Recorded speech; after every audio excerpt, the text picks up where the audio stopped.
高铁的乌日基地4月初9发生一宗公安意外，有立委接到内部员工的陈情，讲电力开关本地应该爱伫暗时断电来维修，不过4月初9迄天煞是顶堡在咧做啊。事当时工班有6个人咧做另外一项电车线的维护，加在因拢有照规定做好防护，若无反正都已经互高压电死啊。 出门坐高铁是真侪人的交通选择之一，毋过有高铁的工班人员讲，4月初9迄天乌日基地发生重大公安意外，佫差一点嘛，互工班的人员去电到。明明不可以在白天换的开关，你们就在白天换。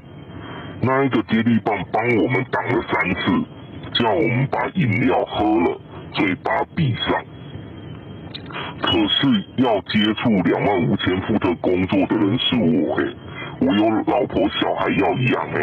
看4月初9迄天，高铁0621处路南的列车经过彰化路段的某一个磅空，向规拢按落来，暂时停开差不多5分钟。当时高铁是讲是电力无正常，不过员工表示，迄天早起进行应该爱伫暗时断电执行的电力开关维修，维修完了后测试有真侪电力导入乌日基地，互当时6个工班人员当伫进行另外一项电车线的维护，好甲再是有依照规定用接电棒来防护，才无去互3界25000伏特的电到。这个维修没有按照 SOP。 它事实上呢，就在白天直接的进行，而且没有关掉电力。这个三角旋棒事实上都已经被熔毁了。如果是一个肉身的话，它会出现什么样的状况？